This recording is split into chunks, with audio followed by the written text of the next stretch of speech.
당화혈소가 10%대였고 당뇨약을 4알이나 드시고 계시는 분이 있었어요. 당뇨약 4알을 모두 끊고도 6.1%까지 떨어져서 졸업을 하게 됐고요. 가지고 차를 만들어서 드시면 물 1리터에 끓여서 드시면 되겠고, 일상 속에서 아주 간단하게 췌장 건강을 지키는 방법이라 생각하시면 되겠고, 일주일만 실천을 해보세요. 당장 공복 혈당이 떨어지고 이게 쌓이면 당화혈소가 떨어지고 졸업을 할 수 있고요. 인생이 바뀝니다.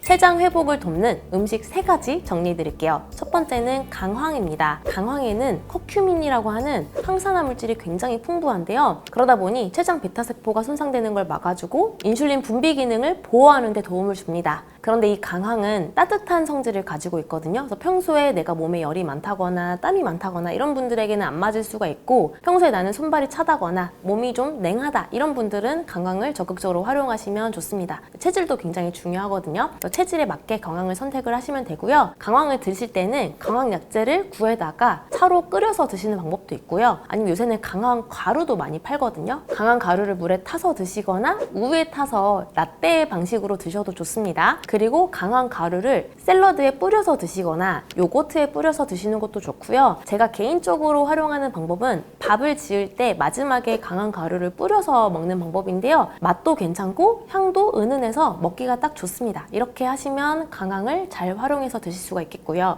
두 번째 추천하는 음식은 여주입니다. 여주에는 인슐린과 유사한 작용을 하는 물질이 있다 보니까 여주가 좋다, 당뇨에 좋다 이런 얘기 많이 들어보셨을 텐데요. 여주는 강황과 반대로 찬 성질을 가지고 있어요. 그래서 나는 평소에 열이 많다, 손발이 따뜻하다 이런 분들은 괜찮은데, 평소에 나는 소화 기능이 약하다거나 몸이 찬 분들에게는 여주가 안 맞을 수가 있습니다. 그래서 실제 그런 분들이 여주를 드시면 저는 선생님 여주를 먹고 속이 쓰려요, 속이 불편해 이런 얘기들 하시거든요. 이런 분들은 안 맞는 건데 억지로 계속 참고 드시면 더 탈이 나겠죠. 그래서 내 체질에 맞게 여주나 강황에서 골라서 드시면 되겠고, 여주를 그럼 어떻게 먹을 수 있냐 방법도 알려드릴게요. 여주 하면 굉장히 쓴 음식, 맛이 써서 못 먹겠다 이렇게 생각을 하실 텐데, 여주의 쓴맛을 줄이려면 소금물에 절이거나 아니면 데친 후에 찬물에 식히면 여주의 쓴맛이 조금 줄어듭니다. 실제 여주를 키우는 그런 나라에 놀러가서 여주 음식을 먹으면 생각보다 쓰지 않거든요. 어떻게 조리하냐에 따라서 쓴맛도 많이 줄일 수 있기 때문에 쓴맛을 줄이는 조리법 한번 활용을 해보시고요. 그리고 먹을 때는 여주를 가지고 차를 끓여서 드시거나 아니면 볶아서 반찬으로 해서 드시거나 장아찌를 드시면 쓴맛을 좀 많이 완화해서 드실 수 있기 때문에 여주 장아찌는 굉장히 또 맛도 좋습니다. 그렇게 활용하시면 되겠고, 대신에 찬 분들은 좀 피하셔라 이렇게 정리할 수가 있겠고요. 마지막 3번째는 황기인데요. 강황은 따뜻하고 여주는 차다고 있는데 황기는 무난합니다. 그래서 우리 삼계탕 재료로 황기 넣잖아요. 황기는 굉장히 성질이 무난한 약재이기 때문에 체질에 상관없이 누구나 드실 수 있는 게 바로 황기입니다. 실제 연구에 따르면 황기가 췌장의 베타세포를 보호하고 인슐린 분비량을 늘리는 그런 약재라고 연구 결과가 밝혀져 있거든요. 황기를 일상에서 잘 활용하시면 좋고요. 차로 끓여서 드시는 게 가장 무난한데요. 차로 끓여서 드실 때는 물 1리터에 황기 한 줌 정도를 넣고 끓여서 드시면 되겠고, 나는 조금 더 진하게 먹고 싶다, 물이 절반 정도로 줄 때까지 끓여서 드시면 조금 진하게 드실 수 있을 겁니다. 이렇게 췌장 건강에 좋은 3가지 음식을 말씀을 드렸는데요. 내 체질에 맞춰서 강황이나 여주 중에 골라서 드시거나, 아니면 나는 체질 잘 모르겠다, 그냥 무난하게 먹고 싶다 이런 분들은 황기를 선택해서 드시면 되겠습니다.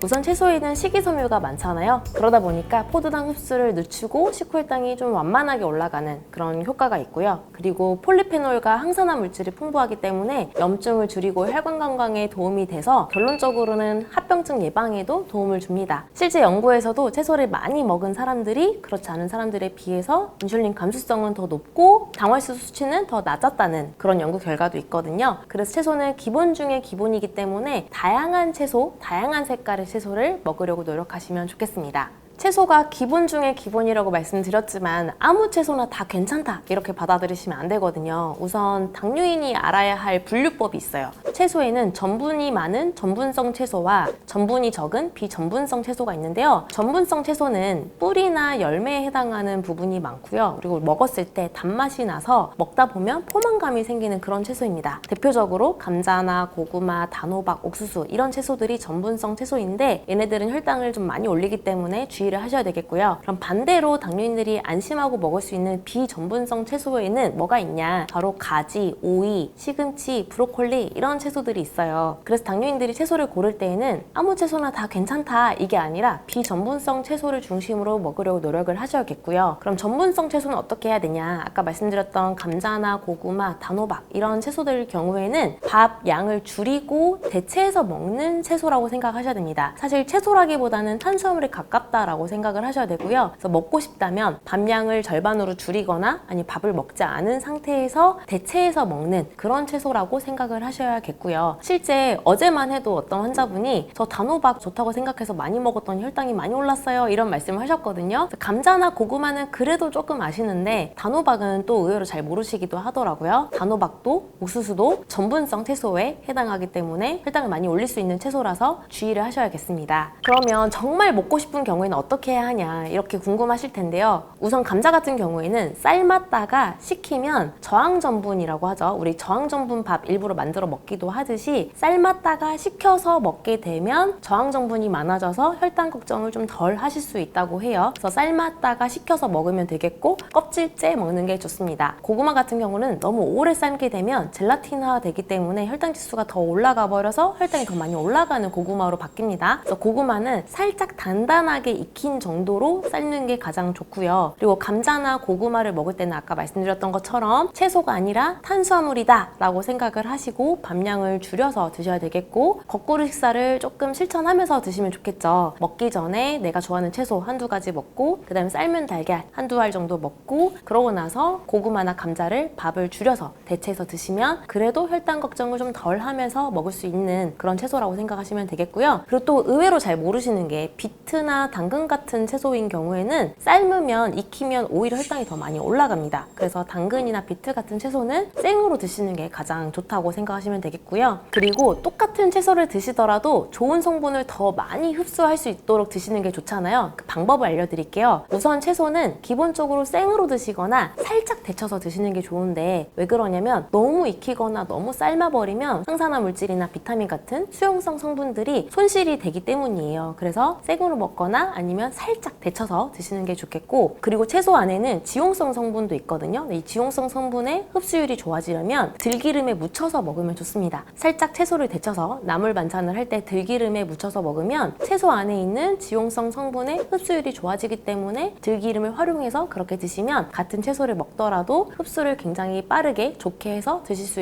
있겠습니다.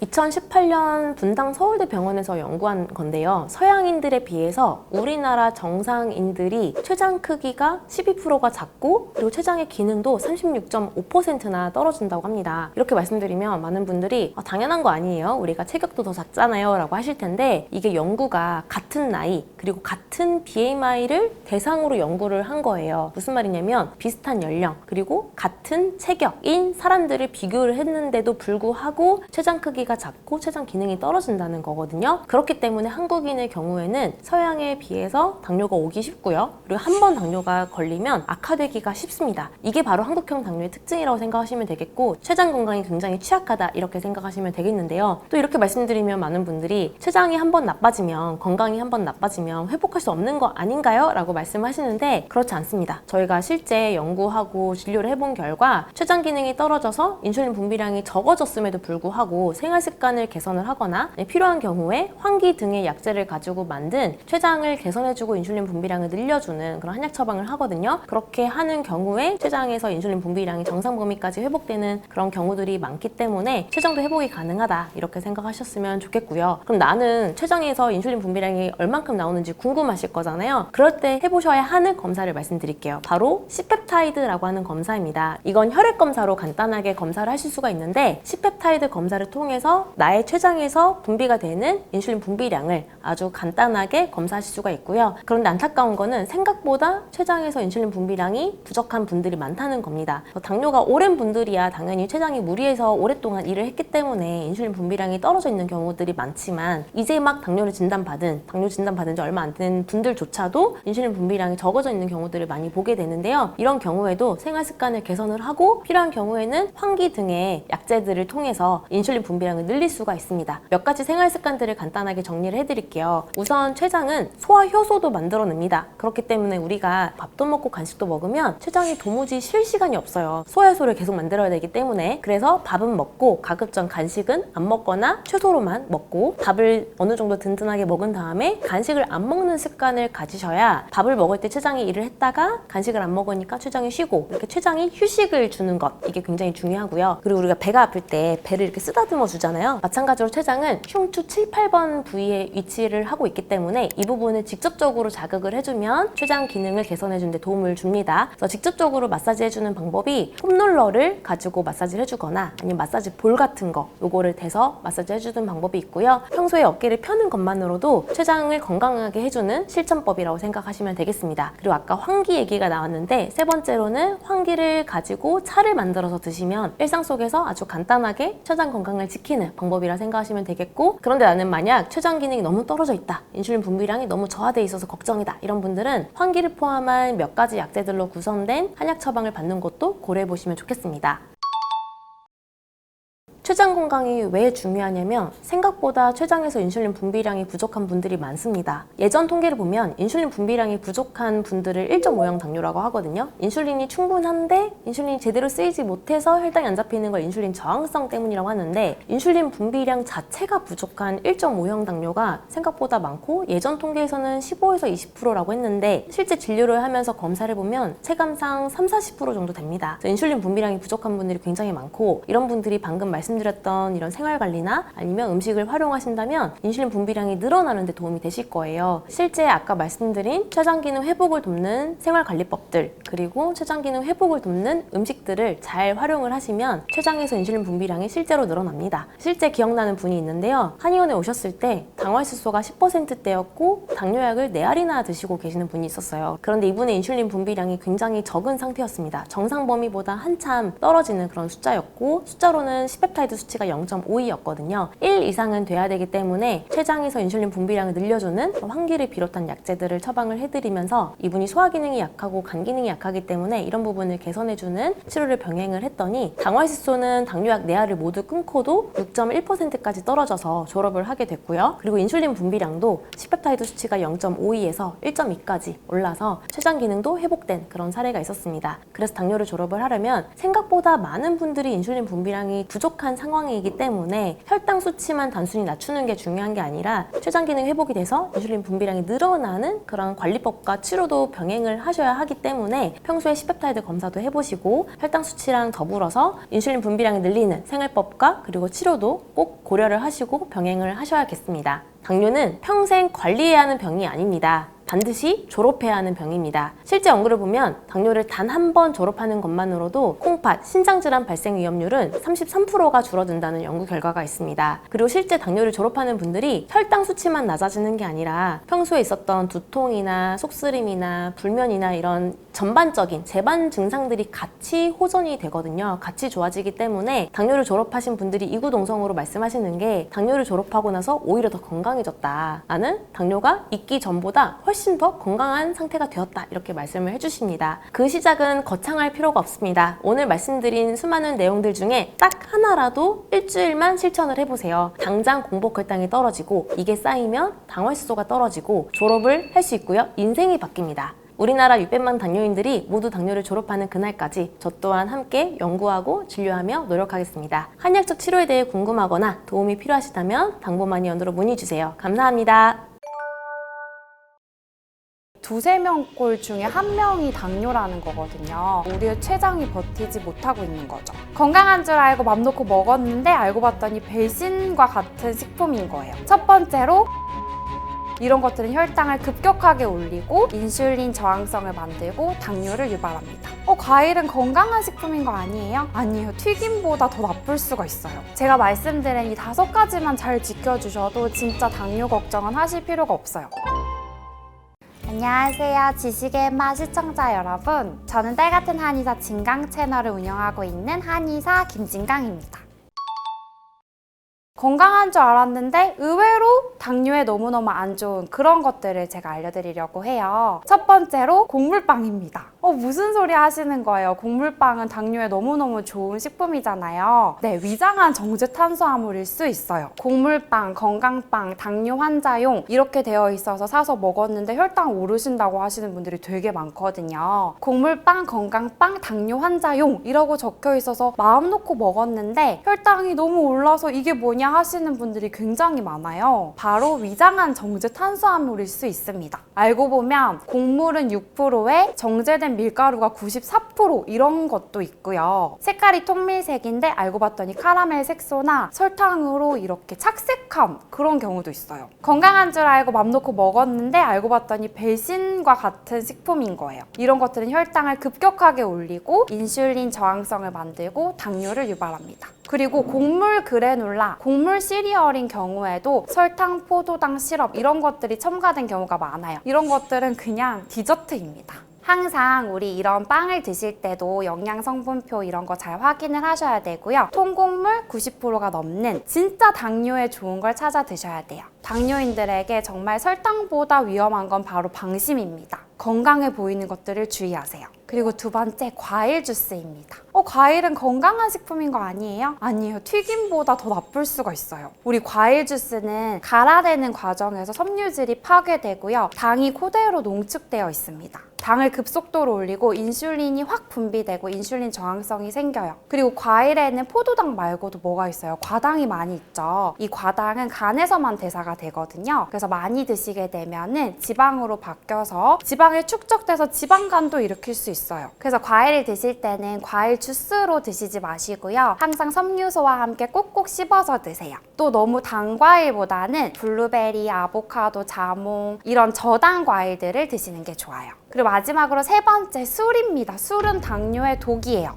술 마시면 오히려 저혈당 걱정해야 한다라는 얘기를 들었는데요? 라고 하시는 분도 있을 거예요. 우리 술이 들어오게 되면은 간에서 알코올 대사를 해야 돼서 포도당을 만드는 당 신생을 좀 뒤로 미루는 경향이 있어요. 그래서 저혈당이 될 수도 있는데 근데 우리 보통 드시는 술이 어때요? 맥주, 막걸리, 달달한 칵테일 이런 약간 당이 섞여 있는 술을 드시잖아요. 당뇨의 최악입니다. 막걸리 한 사발 드시면 우리 밥 2공기 먹는 거와 같고요. 맥주 500ml 정도 드시면 식빵 3조각 먹는 것과 같다고 생각하시면 돼요. 그래서 나는 술 없이 못 산다, 술을 꼭 먹어야겠다 하시는 분들은 약간 당이 없는 덜 단 소주, 위스키, 보드카 이런 류 한두 잔 드시고요. 그리고 밥 드실 때 천천히 한 잔 정도 드시는 건 괜찮습니다. 당뇨 진단받고 너무 걱정 많고 우울하고 스트레스 많으시죠? 제가 하나 확실히 말씀드리고 싶은 건 당뇨는 충분히 호전될 수 있다는 거예요. 당뇨가 나에게 찾아왔다는 거는 내 몸과 친해지라는 신호예요. 내 몸에 맞는 시기, 내 몸에 맞는 생활 습관 이런 것들을 하다 보면은 충분히 균형이 잡히고 좋아집니다.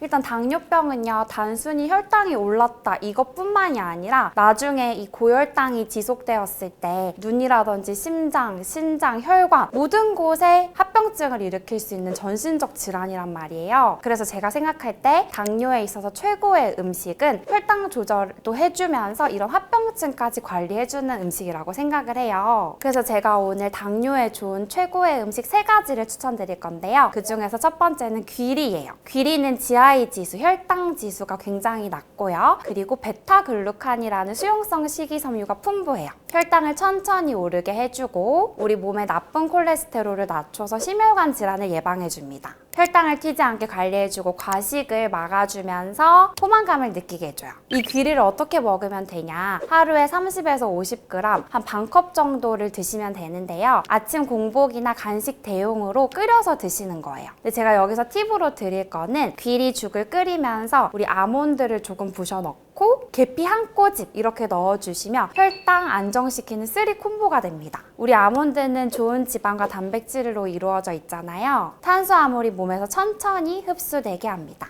그리고 계피는요, 우리 천연 혈당 조절제예요. 계피 속에 시네말데이드라는 성분이 인슐린 민감도를 개선시켜주는 효과가 있습니다. 근데 주의할 점은 우리 생귀리를 오래 끓이지 않으면 소화가 잘 안 될 수가 있어요. 그래서 최소 30분 이상은 끓여주시는 게 좋고, 또 당뇨약을 복용하시는 분들이라면 귀리가 혈당을 낮추는 작용이 있어서 저혈당을 일으킬 수도 있기 때문에 혈당 측정을 하시고 이제 주치의와 상담을 하시면서 드시는 게 좋습니다. 당뇨 최고의 음식 두 두 번째는 여주입니다. 여주는 한의학에서 고과, 쓴 오이라고 하고요. 맛은 쓰고 성질은 찬 식품입니다. 한의학 저서 본초 강목에서는 여주의 쓴맛이 심혈을 사하고 갈증을 멈추며 소변을 이롭게 하여 소갈을 치료한다 라고 되어 있어요. 여기서 소갈이 당뇨이거든요. 여주 속의 모모르 대신 폴리펩타이드 P가 인슐린과 유사한 작용을 해서 혈당을 직접적으로 내리는 효과가 있어요. 여주는 생으로 즙을 내서 하루에 50에서 100ml 정도 드셔주시면 좋은데요. 여주가 너무 쓰다면 찬물에 담가서 쓴맛을 좀 빼고 볶음 요리로 활용해 보시는 것도 좋습니다.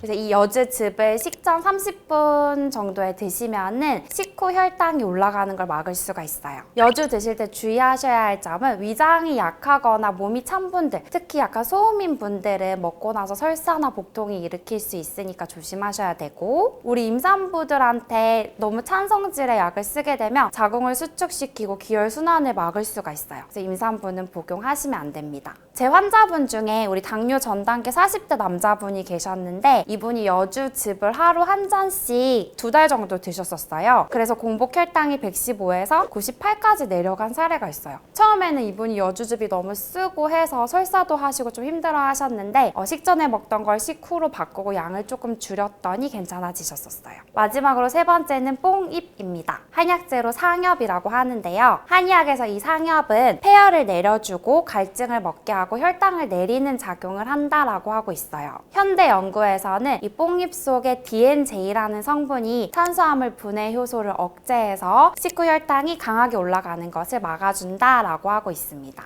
또 이 뽕잎이 왜 좋냐면 우리 당뇨가 오래되면 망막혈관도 손상돼서 당뇨 망막병증 같은 게 올 수도 있고 신장 쪽 혈관도 손상이 될 수가 있거든요. 이런 합병증을 예방하는 데 도움이 돼요. 이 뽕잎은 어떻게 드시면 되냐면 식후 한두 번 정도 따뜻하게 뽕잎 차로 드시면 됩니다. 말린 뽕잎을 우리거나 티백에 담아서 드시면 돼요. 뽕잎차 드실 때 간혹 알레르기 있는 분들이 있어서 처음 드시는 분들이라면 소량씩 먹으면서 알레르기 반응 체크해 보시면서 드시는 게 좋고요. 또 뽕잎이 혈압을 내리는 작용이 있어요. 그래서 저혈압이신 분들은 드실 때 소량 드시거나 주의하셔야 됩니다. 제 환자분 중에서는 70대 어르신이 계셨는데 이 뽕잎차를 꾸준히 드시면서 망막혈관 변화로 인한 눈뿌연 증상이 많이 호전되셨었어요. 제가 이렇게 당뇨에 보편적으로 좋은 3가지 음식을 알려드렸는데요. 사실 당뇨에 좋은 건 너무너무 많지만 진짜 본인에게 좋은 건 본인의 혈당이 말해줍니다. 어떤 분들에게는 혈당을 내리는 음식이 어떤 분들한테는 혈당을 올리기도 하거든요. 그래서 항상 당뇨에 좋다는 음식을 드실 때도 본인 혈당 체크를 하면서 본인 혈당 데이터가 어떻게 나타나는지 그런 걸 체크해 보시는 게 가장 중요합니다. 네, 여태까지 제가 말했던 것들이 이제 췌장을 혹사시키는 거예요. 우리가 당뇨를 극복하려면 우리 췌장한테 휴식을 줘야 됩니다. 그럼 어떻게 해야 되냐? 첫 번째, 우리 정제 탄수화물들을 피하고 복합 탄수화물들을 드셔야 돼요. 정제 탄수화물, 흰빵, 흰쌀, 흰면, 디저트류 이런 것들은 구조가 굉장히 단순하고요. 우리 몸에 들어와서 빠르게 소화되고 빠르게 흡수돼서 혈당을 확 올립니다. 그런데 복합 탄수화물 뭐가 있죠? 통곡물, 귀리, 현미 이런 것들, 그리고 뿌리 채소들, 고구마, 감자, 과일, 채소 이런 것들은 구조가 복잡해요. 우리 몸에 들어오면 천천히 소화되고 흡수돼서 혈당을 천천히 올려주는 역할을 합니다. 그리고 또 췌장을 쉬게 해주기 위해서 좋은 게 간헐적 단식이에요. 간헐적 단식 너무 어려운 거 아니에요? 하실 수 있는데 그냥 우리 간단하게 생각하면 야식을 좀 피해주시면 됩니다. 우리 6시에 밥 드시고요. 7시부터 12시까지만 안 먹어도 5시간을 쉬는 거잖아요. 그러고 나서 다음날 9시에 먹으면 14시간 단식이 가능하단 말이에요. 이런 식으로 간헐적 단식을 하게 되면 췌장이 휴식을 할 수 있게 되고 이때 우리 지방을 에너지원으로 태워서 지방이 빠지게 되고 인슐린 민감도가 개선됩니다. 이게 어렵다고 생각하지 마시고 처음에 한 14시간으로 해보시고 괜찮다 싶으면 15시간, 16시간 이렇게까지 해보셔도 좋아요. 그리고 너무너무 중요한 게 식사 순서예요. 식사 순서를 항상 식이섬유 야채를 먼저 드시고 그 다음에 단백질 그리고 탄수화물 이렇게 드시는 거예요. 우리 식이섬유가 우리 몸속으로 들어오면 위장에 그물망처럼 펼쳐져서요. 혈당이 천천히 오르게 도와주고 우리 단백질은 포만감이 크잖아요. 과식을 막아줍니다. 마지막에 탄수화물이 들어오면 혈당이 천천히 오르게 돼요. 그리고 제가 우리 다이어트 당뇨 환자분들한테 항상 말씀드리는 게 20분 이상 식사를 하시라는 거예요. 우리 핸드폰에도 타이머가 있잖아요. 딱 20분을 맞춰 두시고 그 이상으로 식사를 천천히 한번 해보세요. 식사를 천천히 해야 혈당도 천천히 오르고 20분 정도가 돼야지 뇌가 이제 그만 먹어야 될 것 같아 포만감을 느끼게 됩니다. 이거는 꼭 우리 습관으로 만들어서 해보시고요. 또 너무너무 중요한 거, 식후 20-30분은 꼭 걸으시는 거예요. 그냥 보통 아무 때나 20-30분 걷는 것보다 밥을 먹고 나서 20-30분 걷는 게 훨씬 좋아요. 왜냐하면 밥 먹고 나서 바로 높아진 혈당을 근육이 바로 쓰게 되면서 우리 췌장의 부담이 줄어들게 됩니다. 또 수면 스트레스 관리하셔야겠죠. 잠은 7시간에서 8시간 꼭 주무시고요. 그래야 인슐린 민감도도 개선되고 렙틴 호르몬은 배부를 때 배부르다고 느끼게 해주는 호르몬이에요. 이런 호르몬들의 분비가 잘 일어나게 되고요. 그리고 스트레스 관리를 해주셔야 돼요. 좀 움직이는 운동으로 한 20-30분 정도는 매일매일 건강한 도파민을 만들어서 스트레스 관리를 하시는 걸 추천드립니다. 제가 말씀드린 이 5가지만 잘 지켜주셔도 진짜 당뇨 걱정은 하실 필요가 없어요. 특히 요새 20-30대 젊은 당뇨 환자분들이 많은데 나이가 어릴 때 이런 습관만 잘 만들어줘도 나이 들어서 당뇨 걱정하실 일은 없습니다.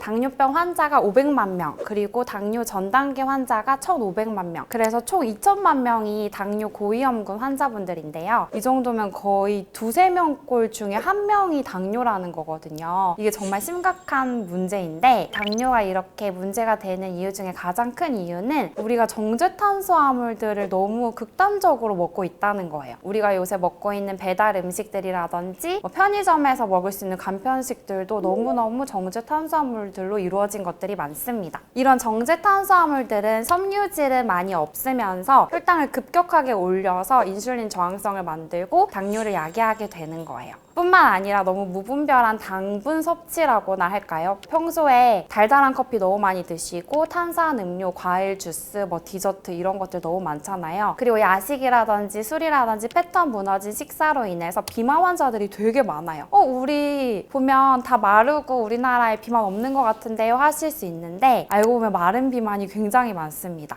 인바디 재보면 체지방 지수가 너무 높아요. 이런 비만으로 인해서 내장지방이 쌓이게 되어 이런 내장지방은 인슐린 저항성을 만들고 당뇨를 일으키게 되는 거죠. 그리고 우리나라 사람들, 동양인들은 유전적으로 서양인에 비해서 췌장의 크기가 작고 인슐린 분비 능력이 떨어져요. 서구화된 식단들이 마구 무분별하게 들어옴으로써 우리의 췌장이 버티지 못하고 있는 거죠. 또 요새 사람들 어떤가요? 우리 자본주의 사회에서 살아남기 위해서 경쟁하고 압박받고 스트레스 받고 이런 스트레스를 받으면 우리 몸의 혈당이 또 올라요. 스트레스를 받게 되면 우리 부신에서 코르티솔이라는 혈당을 높이는 호르몬이 분비가 되고요. 우리 스트레스 받으면 또 어때요? 스트레스 받아서 막 먹었어 라고 하잖아요. 우리 몸이 스스로 보상 기전을 위해서 기분을 좋게 만들기 위해서 달달한 음식이 땡기게 됩니다.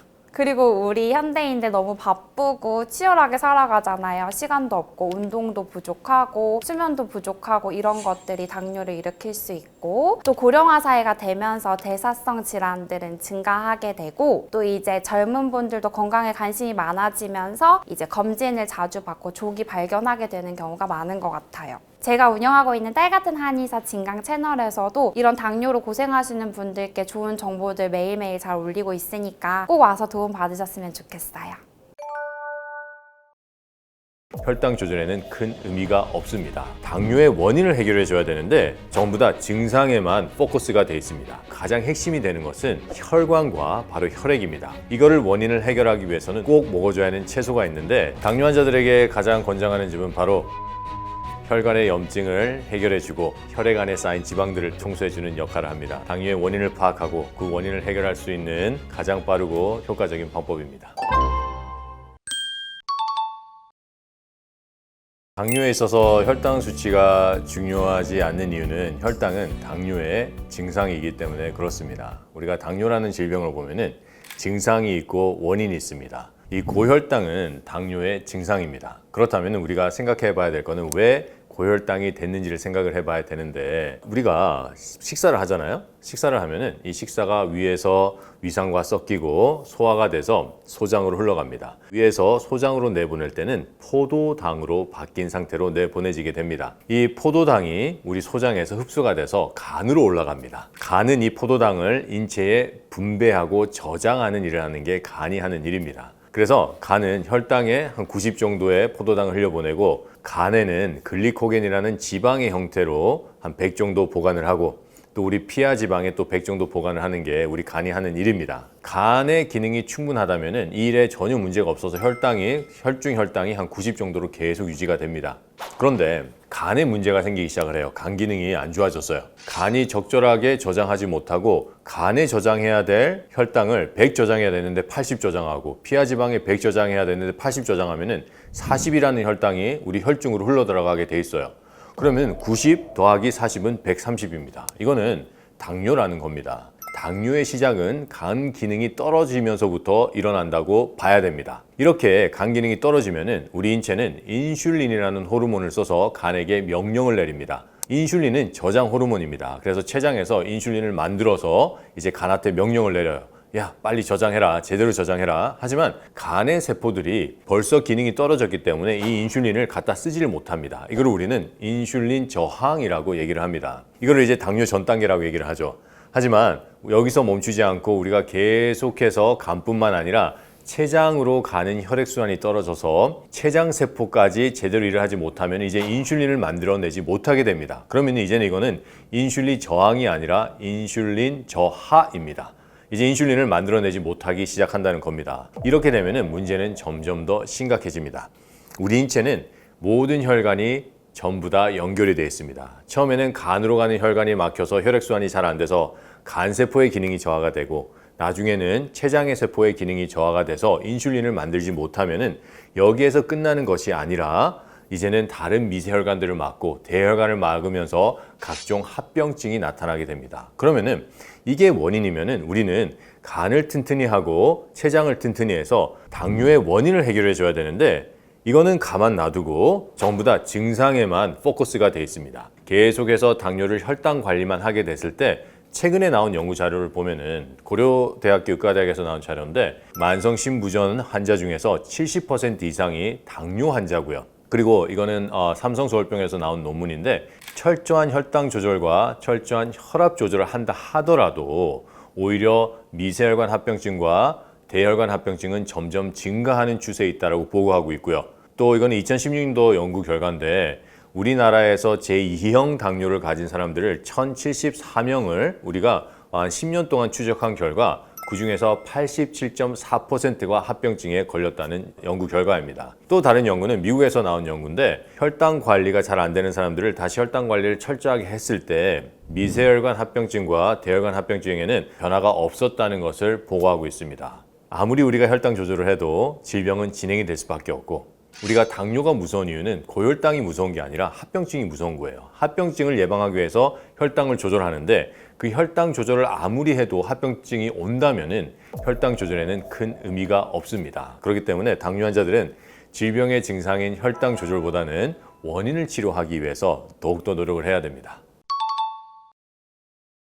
췌장과 간으로 가는 혈액순환이 저하가 되면 당뇨의 원인이 된다라는 의미를 우리가 한번 생각을 해봐야 됩니다. 두 장기 모두 가장 핵심이 되는 것은 혈관과 바로 혈액입니다. 그 중에서도 세포에게 직접적으로 영양을 공급하는 모세혈관이죠. 이거를 원인을 해결하기 위해서는 우리가 꼭 먹어줘야 하는 채소가 있는데, 첫 번째는 당근이고요. 두 번째는 케일, 세 번째는 민들레입니다. 혈액순환을 잘 되게 하기 위해서는 첫 번째, 혈액이 오염이 되지 않아야 됩니다. 혈당도 혈액의 독소고요.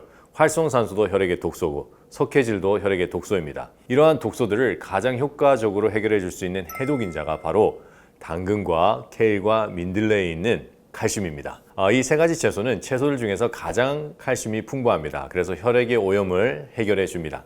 두 번째는 혈액순환이 잘 되기 위해서는 혈액의 양이 풍부해야 됩니다. 혈액은 골수에서 만들어집니다. 골수가 튼튼하기 위해서는 골수를 둘러싸고 있는 뼈가 단단해야 됩니다. 그리고 뼈를 단단하게 하는 것은 바로 칼슘입니다. 또한 민들레에는 아주 특수한 영양이 들어가 있는데, 바로 실리마린이라는 영양소입니다.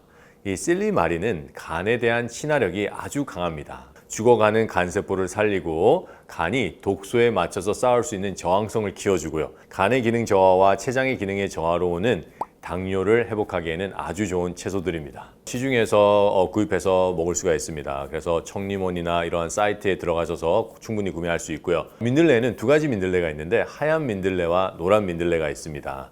이때 노란 민들레를 쓰시는 게 좋습니다. 이렇게 채소와 같이 먹으면 좋은 음식이 이제 견과류입니다. 견과류 중에서 가장 좋은 견과류는 호두입니다. 미국 심장학회에서 발표하기에는 다른 견과류보다 오메가3가 10배 이상 정도 들어가 있다라고 발표하고요. 오메가3뿐만 아니라 강력한 항산화 효소, 또 불포화 지방이 또 풍부합니다. 그래서 혈관의 염증을 해결해주고 이 불포화 지방은 혈액 안에 쌓인 지방들을 또 청소해주는 역할을 합니다. 그래서 생호두가 좋고요. 또 좋은 견과류는 아몬드입니다. 그래서 이 아몬드 또한 생아몬드가 좋습니다. 아몬드는 오메가3가 풍부하고 어느 정도의 단백질 또한 함유가 되어 있습니다. 이 견과류들을 먹을 때 우리가 주의해야 될 점은 꼭 생견과류를 먹어야 됩니다. 우리가 흔히 먹는 견과류는 이제 거의 다 볶은 거예요. 견과류에는 이 지방이 있습니다. 이 지방을 우리가 높은 온도에 볶기 시작하면은 그 지방이 과산화 지질로 바뀝니다. 과산화 지질은 강력한 활성산소입니다. 과산화 지질을 통한 세포의 파괴가 일어납니다. 견과류를 드실 때는 꼭 생견과류를 드셔야 됩니다. 집에서 즙을 낼 때는 이제 꼭 녹즙기를 사용하셔서 즙을 내야 됩니다.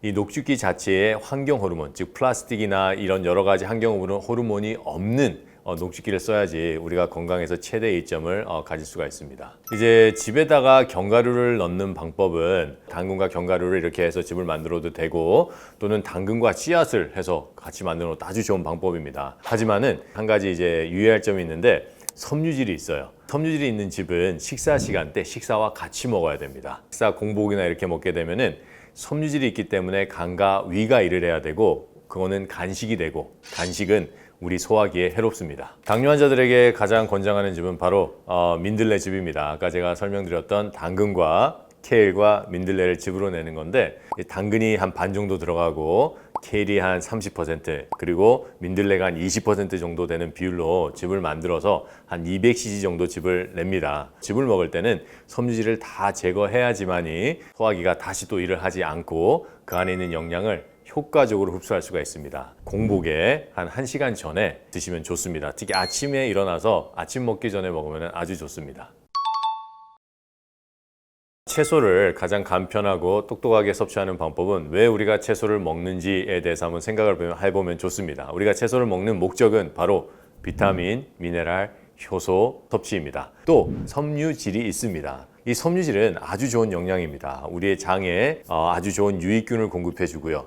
또 장의 벽을 자극해서 장을 청소해 주는 역할도 하는데 문제는 이 섬유질은 소화를 필요로 한다는 것입니다. 우리가 환자들을 살펴보면 환자들에게는 공통점이 있습니다. 환자들의 장 상태가 전부 다 좋지 않습니다. 우리 인체의 원리가 그렇습니다. 이 환자들이 건강해지려고 섬유질을 대량으로 먹기 시작을 하면은 장 안에 있는 유해균들이 섬유질로 인해서 더욱더 번식하는 일이 일어나서 설사나 방기가 증가하게 됩니다. 장 안에서 독소가 더 많이 만들어지면 그 독소는 바로 문맥을 타고 간으로 가서 간세포를 파괴하기 시작합니다. 채소를 먹을 때 유의해야 될 점은 이 섬유질이 아주 중요한 영양이지만은 환자들은 벌써 소화 기능에 저하가 있기 때문에 섬유질은 그렇게 많이 먹지 않는 것이 좋습니다. 섬유질을 다 제거한 생즙을 내서 먹을 때 이 생즙 안에는 섬유질이 없어서 우리 소화기에 부담이 되지 않고 간에도 부담이 되지 않고요.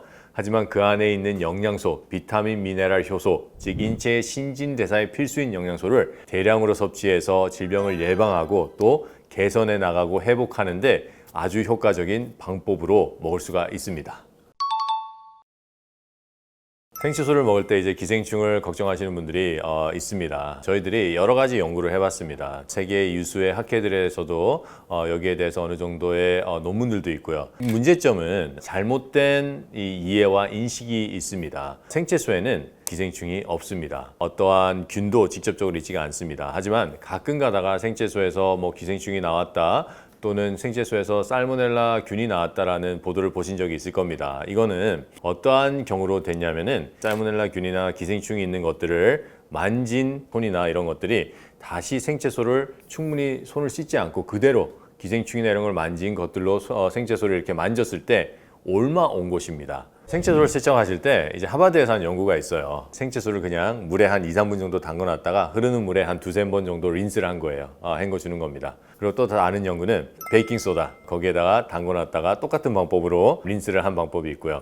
그냥 물에서 세척한 방법은 100% 농약을 제거했고 베이킹소다로 했을 때는 한 92에서 94% 정도의 농약을 제거했습니다. 한 2, 3분 정도 물에 담궈놨다가 흐르는 물에 2-3번 린스해주면 충분히 농약이 제거가 됩니다. 우리가 채소를 먹는 목적은 미네랄, 비타민, 효소가 주 목적입니다. 비타민, 미네랄, 효소는 온도가 40도 이상만 올라가잖아요. 그러면 파괴되기 시작을 합니다. 그렇다면 가장 안 좋은 조리법은 우리가 먹는 목적을 파괴하는 조리법입니다. 채소는 생채소로 먹는 것이 가장 중요합니다. 어떤 사람들이 채소를 먹었기에 이렇게 좋은 건강의 이점을 받았는지를 살펴보면 거의 다 생으로 섭취했다고 보고하고 있습니다. 그래서 당근은 우리가 생으로 먹으면 당근에 있는 강력한 항산화제, 베타카로틴, 또 비타민 A, 비타민 K, 비타민 C 이런 거를 살아있는 상태로 먹을 수 있지만은 만약에 당근을 가열하게 된다면은 거기에서 나오는 열량은 우리가 먹을 수가 있습니다. 하지만 꼭 필요한 우리 인체에 필요한 것들은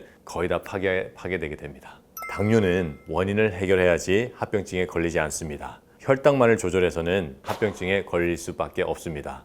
당뇨의 원인을 파악하고 그 원인을 해결할 수 있는 민들레즙 그리고 신과일 주스 같이 어떠한 식품을 통해서 우리의 인체, 우리의 당뇨를 회복하는 것이 가장 빠르고 효과적인 방법입니다.